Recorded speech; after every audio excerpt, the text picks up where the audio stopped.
The title is Workplace Politics for People Who Hate Politics, and I hope to take the hate out of that.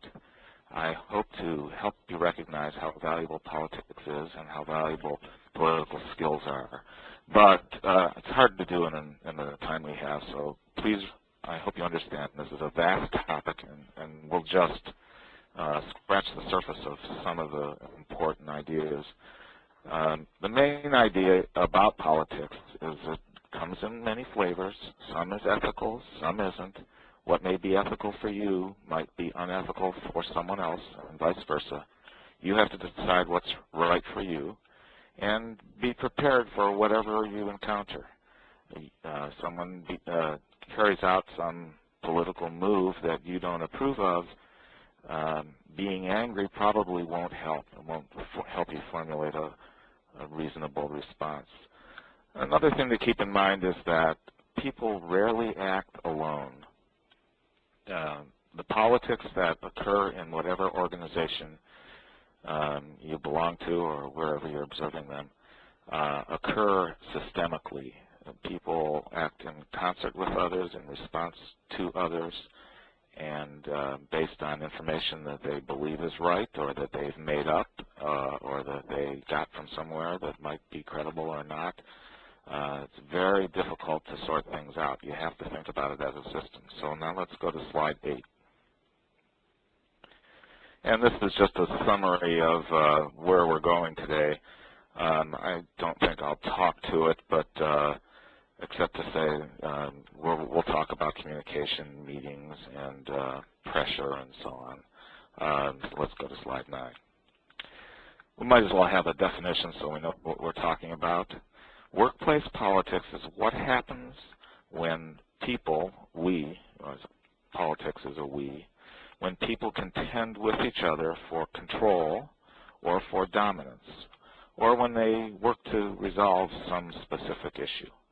It can be constructive, it can be toxic, it can be both at the same time. It is the process of contention, and it can be very, very helpful when it's very helpful to an organization to work out politically, to work out what its choices are in small groups. So slide 10 is where we are now. Sometimes you hear the phrase playing the game, or I don't play the game, where the game is a reference to politics. I don't really approve of that metaphor because workplace politics is very different from things that we call games, and this slide summarizes some of the differences. If you go to my website and search for this phrase, workplace politics is not a game, you'll find a much more complete explanation of some of these differences. I'll just hit some of the highlights. One is that there are no rules. In things we call games like, say, chess or soccer, there are very specific rules about what's allowed and what's not.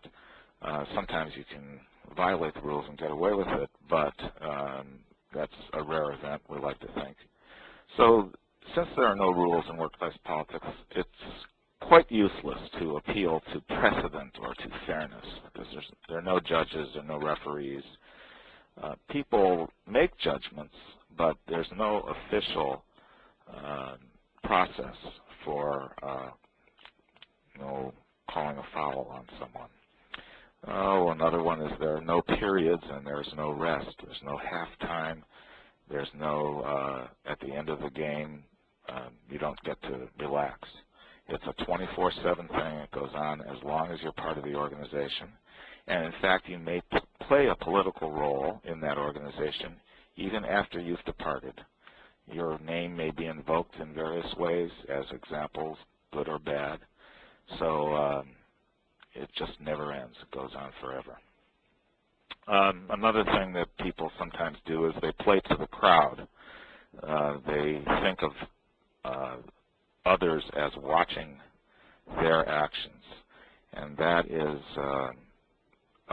game behavior. The players usually think that.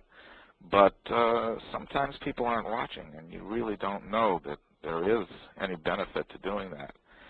On the flip side of that, we have people who figure that they aren't involved, that they can be just spectators. And that really isn't the case. Everybody plays a role in some way, even against their will. If you're there, you're in it. Slide 11. There's much more politics going on in your organization than you know about. Much of it happens behind closed doors or off campus or over the phone. So that part, it's easy to understand why you might not be aware of political activity of that kind. But there's also political activity that happens right in front of you in email traffic or at meetings or over telemeetings. It's right there for you to see, but you might not be aware of it. You might even be a participant. You might even be engaging in political moves without being aware that you're doing it. There's a good metaphor for this, which when I do this presentation in front of a group, there's a nice demonstration of this metaphor. Let me just describe it. You might know something about the anatomy of the human eye, and probably other mammalian eyes as well. There's a retina in the back inside surface of the eyeball, and that retina is covered with sensors, optical sensors, which are connected by neurons to the optic nerve that exits the rear of the eyeball. And the point where all of those neurons gather together is called the fovea. There's so much wiring going on there that there aren't any optical sensors. So in our visual field for each eyeball, there is a blank spot where we really have no ability to see. So the part of the image that would form there if there were sensors is absent and never is communicated to the brain. But when we look around the room, and you can look around the room right now, you don't see these little blind spots, these missing pieces of the visual field.